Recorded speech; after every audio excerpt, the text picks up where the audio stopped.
नमस्कार। चलिए स्टार्ट करते हैं आज का वीडियो। देखिए हमारा आज का वीडियो है ये भारतीय राज्य व्यवस्था पॉलिटी का है। भारतीय राज्य व्यवस्था का ये है पार्ट 4, पार्ट 1, 2, 3 हम कवर कर चुके हैं। और अगर अभी तक आपने वीडियोस नहीं देखे, बहुत इंपॉर्टेंट है, आप जाके देख लीजिएगा। ये हमारा चैनल है सिविल सर्विसेज विद आलोक। अगर अभी तक आपने हमारे चैनल को सब्सक्राइब नहीं किया है तो उसको सब्सक्राइब कर दें, नोटिफिकेशन बेल अवश्य प्रेस कर दें, जिससे जो भी मैं वीडियो अपलोड करूं उसका मैसेज नोटिफिकेशन आप तक पहुंचेगी। ये 46 वीडियो दिखा रहा है, उल्टा हो चुका है, यहाँ पे 67 से ज़्यादा वीडियो अपलोड कर चुका हूँ मैं। देखिए संविधान सभा की विशेषताएँ इस वीडियो हम देखेंगे। और हाँ, जो हमने पॉलिटी के पार्ट 1 और 2 किए थे, इसमें क्या हमने किया था, पार्ट 1 और 2 में संवैधानिक विकास भारत का, ठीक है। तो इस टॉपिक से संबंधित क्वेश्चन हमने पार्ट 3 में कवर किए थे। और पार्ट 4 में जो ये वीडियो है और आने वाला जो एक और पार्ट है, उन सब में भी हम इसी टॉपिक से क्वेश्चन कवर करेंगे, ठीक है। तो चलिए देखिए संविधान की प्रमुख विशेषताएं, यहाँ पे क्या क्या विशेषताएं हम देख रहे हैं। सबसे लंबा लिखित संविधान है, विभिन्न स्रोतों से लिया गया है भारतीय संविधान, नम्यता और अनम्यता का समन्वय है, एकात्मकता की ओर झुकाव के साथ संघीय व्यवस्था वाला है, सरकार का संसदीय स्वरूप है, संसदीय संप्रभुता और न्यायिक सर्वोच्चता में समन्वय किया गया है, एकीकृत और स्वतंत्र न्यायपालिका है, फंडामेंटल राइट्स हैं, डीपीएसपी है, directive principles of state policy, मतलब राज्य के नीति के निर्देशक सिद्धांत, फंडामेंटल ड्यूटीज़ हैं, मूल कर्तव्य हैं, धर्मनिरपेक्ष राज्य का प्रावधान है, सार्वभौमिक वयस्क मताधिकार का प्रावधान है, एकल नागरिकता है, स्वतंत्र निकाय कुछ हैं हमारे, और आपातकालीन उपबंध है। तो ये सारे हमारे संविधान की विशेषताएँ हैं, ठीक है। यहाँ से भी क्वेश्चन जैसे विकल्प में दे देगा कि निम्नलिखित में से कौन सी हमारे संविधान की विशेषता है, भारतीय संविधान की विशेषता है, तो उसमें ये बहुत इंपॉर्टेंट है। तो चलिए एक एक करके इनको डिटेल में समझ लेते हैं, ठीक है। Salient features of the constitution. सबसे लंबा लिखित संविधान है ये, सबसे लंबा लिखित संविधान। सबसे लंबा होने का आशय क्या है, क्यों है भाई भारतीय संविधान इतना लंबा, क्यों है? क्योंकि भौगोलिक कारण इसके भी हैं, हमारा भौगोलिक विस्तार अधिक है और हमारे देश में विविधता अधिक है, विभिन्न कल्चर के लोग, विभिन्न जाति, विभिन्न धर्म, विभिन्न समुदाय के लोग रहते हैं। केंद्र और सबको इसी में शामिल किया गया है, सबके लिए जो प्रावधान है एक ही संविधान में किए गए हैं। केंद्र और राज्यों के लिए एकल संविधान है, राज्यों का अलग संविधान नहीं है, केंद्र और राज्य के लिए दोनों का एक ही संविधान है। और संविधान सभा में चूंकि कानून विशेषज्ञ बहुत अधिक थे, इसीलिए ये सब कई कारण हैं जिससे हमारा संविधान बहुत लंबा हो गया है। लिखित संविधान की बात क्यों कर रहे हैं? देखिए दो प्रकार के संविधान है, एक लिखित होता है, एक अलिखित होता है। जैसे यूएसए का और हमारा लिखित संविधान है इंडिया का, और ब्रिटेन का अलिखित संविधान है। विभिन्न स्रोतों से विहित की बात करते हैं तो बहुत इंपॉर्टेंट है, बहुत सारे क्वेश्चन यहाँ से आते हैं, आगे चल के हम क्वेश्चंस कराएंगे इसके, तो देख लीजिएगा। देखिए भारतीय, आप चाहें तो अनसॉल्व्ड खरीद सकते हैं, यूपीएससी का, यूपीपीसीएस का, जो भी हो, सब में ये क्वेश्चन दिए होंगे। भारत शासन अधिनियम 1935 से भी, हमारे संविधान जब बनाया गया था तो उसमें 1935 के अधिनियम से भी कुछ चीज़ें ली गई थी, ठीक है, और विभिन्न देशों से भी कुछ चीज़ें ली गई थी। तो भारत शासन अधिनियम 1935 से जो चीज़ें ली गई थी उसमें हम देखते, देखो संघीय तंत्र, राज्यपाल का कार्यकाल, ये 1935 से लिया गया था, न्यायपालिका 1935 से, लोक सेवा आयोग, पब्लिक सर्विस कमीशन, ये भी 1935 के अधिनियम से लिया गया था हमारे संविधान में। आपातकालीन उपबंध भी 1935 के मतलब ये अधिनियम से लिए गए थे। अब देखिए हमारे संविधान में ब्रिटेन से क्या क्या चीज़ें ली गई हैं, ठीक है। संसदीय शासन, विधि का शासन, विधायी प्रक्रिया, एकल नागरिकता, मंत्रिमंडलीय प्रणाली, संसदीय विशेषाधिकार, द्विसदनवाद, ये सारी चीज़ें हमने कहाँ से ली हैं, तो ब्रिटेन से ली हैं। ये सब आप याद रखिएगा, चाहे कोई ट्रिक अपना लीजिए और चाहे ऐसे देख के पढ़ के याद कर लीजिए, चाहे समझ लीजिए, क्योंकि यहाँ से क्वेश्चन बहुत आते हैं। यूएसए, आप ये सब मत देखिएगा, ये हमारा ट्रिक है, हमने कुछ बनाया है, इसे 20 बार इसको लिखेंगे याद हो जाएगा। FRJRJF ठीक है। मूल अधिकार हैं इसमें, फंडामेंटल राइट, न्यायपालिका की स्वतंत्रता, न्याय पुनरावलोकन, जुडिशियल रिव्यू, उपराष्ट्रपति का पद है, हाई कोर्ट, सुप्रीम कोर्ट न्यायाधीशों का पद से हटाया जाना, और राष्ट्रपति पर महाभियोग, ये सारी चीज़ें हैं यूएसए के संविधान से ली गई हैं, ठीक है। ये हमने याद किया है, FRJR, हमको ये चीज़ें याद हैं, FRJRJF और VPEP, ठीक है। तो ये अपना हमारा ट्रिक है, आप बना लीजिएगा, चाहिए ऐसे याद कर लीजिएगा, ठीक है। फंडामेंटल राइट, जुडिशियल रिव्यू, ये फ्रीडम है जुडिशरी का, ये वाइस प्रेसिडेंट का पद है, ये इम्पीचमेंट ऑफ प्रेसिडेंट ऑन, देखो इम्पीचमेंट है मतलब महाभियोग है प्रेसिडेंट पे, राष्ट्रपति पे। तो ये बहुत इंपॉर्टेंट है, वीडियो बार बार मैं बोल रहा हूँ। आयरलैंड के संविधान से क्या लिया गया है, DPSP, directive policy of state, directive principles of state policy, ये राज्य के नीति के निर्देशक सिद्धांत हैं। राज्य के नीति निदेशक सिद्धांत।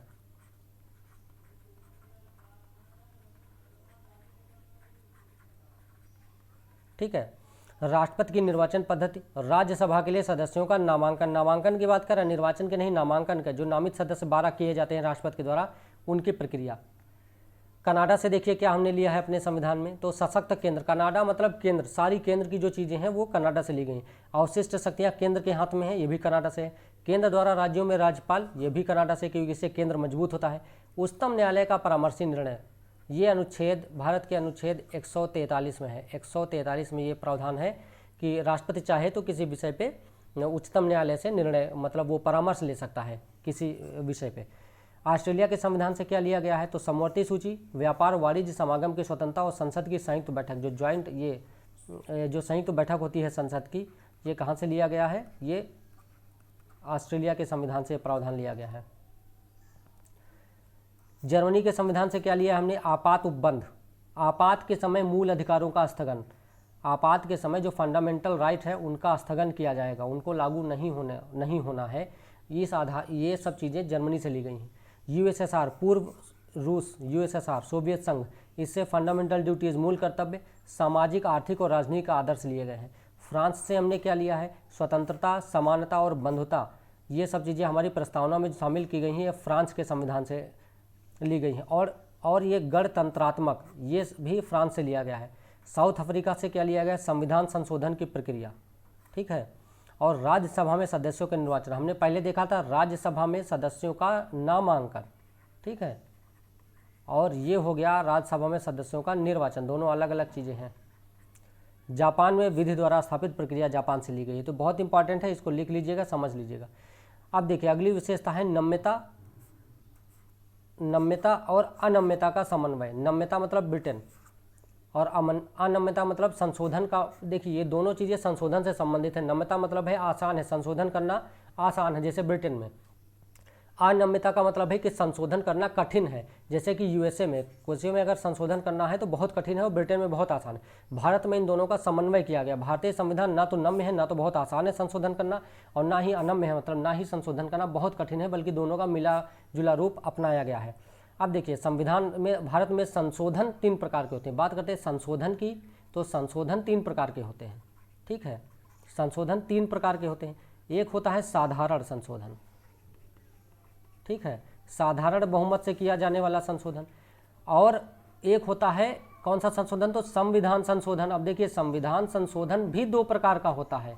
ठीक है। तो इसलिए हम कहते हैं संशोधन 3 प्रकार का होता है, एक साधारण बहुमत से, और एक विशेष बहुमत से, और एक विशेष बहुमत प्लस आधे राज्यों के अनुमोदन। इसको आप इस प्रकार से समझ सकते हैं कि भारत में संशोधन को अगर आप 2 प्रकार से समझेंगे, तो 2 प्रकार जब कहेंगे तो एक होगा साधारण बहुमत से और एक होगा संविधान संशोधन। ठीक है। और संविधान संशोधन भी 2 प्रकार का होता है, तो 3 प्रकार का हो गया। यानी कि भारत में जो संविधान का जो संशोधन है वो 3 प्रकार का, एक साधारण बहुमत से और एक विशेष बहुमत से, एक विशेष बहुमत और आधे राज्यों के अनुमोदन से। ठीक है। तो जो अनुच्छेद 368 के तहत संशोधन किया जाता है उसे हम बोलते हैं संविधान संशोधन। जब बात आती है संविधान संशोधन की, तो हम कहते हैं कि अनुच्छेद 368 के तहत जो संशोधन किया गया है वो है। इसमें 2 प्रकार का होता है, एक सिर्फ विशेष बहुमत से, एक विशेष बहुमत और प्लस आधे राज्यों के अनुमोदन से। कुछ प्रावधान है जिसे सामान्य बहुमत से संशोधित किया जा सकता है, जिसे अनुच्छेद 368 के अंतर्गत नहीं रखा जाता। ठीक है। अगला है विशेषता क्या, एकात्मकता की ओर झुकाव के साथ संघीय व्यवस्था। अब देखो संघात्मक व्यवस्था के लक्षण क्या होते हैं। ठीक है। जैसे अमेरिका है, 2 सरकारें होंगी, एक केंद्र की, राज्य की, शक्तियों का विभाजन होगा, लिखित संविधान होगा, संविधान की सर्वोच्चता होगी, संविधान की कठोरता होगी, स्वतंत्र न्यायपालिका। ये संघात्मक व्यवस्था के लक्षण है। एकात्मक व्यवस्था के लक्षण क्या है, तो एक ही सशक्त केंद्र होगा, चाइना समझ लीजिए आप, देख लीजिए, एक संविधान होगा, एकल नागरिकता होगी, संविधान का लचीलापन होगा, एकीकृत न्यायपालिका होगी, केंद्र द्वारा राज्यपाल की नियुक्ति हो गई, अखिल भारतीय सेवाएं IAS IPS और आपातकालीन उपबंध। ठीक है। तो ये एकात्मक व्यवस्था के लक्षण हैं। और भारत में क्या किया गया है, दोनों का समन्वय किया गया है। भारत ना तो एकात्मक है पूरी तरीके से, ना को संघात्मक है, बल्कि भारत में क्या है कि संघात्मक व्यवस्था है, लेकिन एकात्मकता की ओर झुकाव के साथ। चलिए इसमें और विशेषताएं जो हैं वो हम आगे नेक्स्ट वीडियो में कवर करेंगे। अब हम जो पार्ट 1-2 में हमने जो कवर किया था संवैधानिक विकास, भारत का संवैधानिक विकास, उससे संबंधित जो क्वेश्चन बचे हैं वो हम देख लेते हैं। एक संघीय व्यवस्था और केंद्र में द्वैध शासन भारत में कब लागू किया गया है? आपने वीडियो देखा होगा तो आपको पता चल रहा होगा 1935 में। 1919 में क्या प्रावधान किया गया था कि प्रांतों में द्वैध शासन, ठीक है, प्रांतों में द्वैध शासन। और 1935 के अधिनियम में क्या किया गया है? केंद्र में द्वैध शासन और संघीय व्यवस्था। अखिल भारतीय महासंघ स्थापित करने का प्रावधान, वही जो महासंघ की अखिल भारतीय पूरे भारत लेवल का महासंघ है तो यही 1935। एक निर्वाचित संविधान सभा द्वारा भारत के संविधान का निर्माण करने का प्रस्ताव दिया था, किसने दिया था? क्रिप्स मिशन ने दिया था। कैबिनेट मिशन योजना के अंतर्गत संविधान निर्मात्री परिषद में प्रत्येक प्रांत को आवंटित सदस्य संख्या निर्धारित करने के लिए एक प्रतिनिधि कितनी जनसंख्या के अनुपात में था? हमने बताया है 10 लाख की जनसंख्या पे एक प्रतिनिधि जाएगा।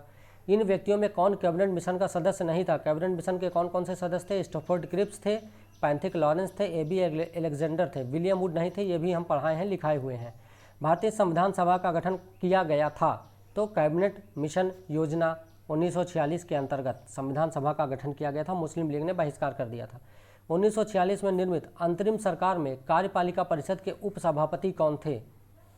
कार्यपालिका परिषद की बात हो रही, संविधान सभा से कोई मतलब नहीं है। अंतरिम सरकार में जो कार्यपालिका थी जो आपकी, ठीक है, मंत्री परिषद कह सकते हैं, तो उसमें जो वायसराय थे वो पदेन अध्यक्ष थे। जो अध्यक्ष का पद था वो कौन था? तो वायसराय जो भी भारत के थे वायसराय, वो उसके पदेन अध्यक्ष थे, ठीक है, वो समझ लो अध्यक्ष थे। और जवाहरलाल नेहरू उस कार्यपालिका परिषद के उपसभापति थे, या उपाध्यक्ष कहो या उपसभापति, तो कौन थे? जवाहरलाल नेहरू थे।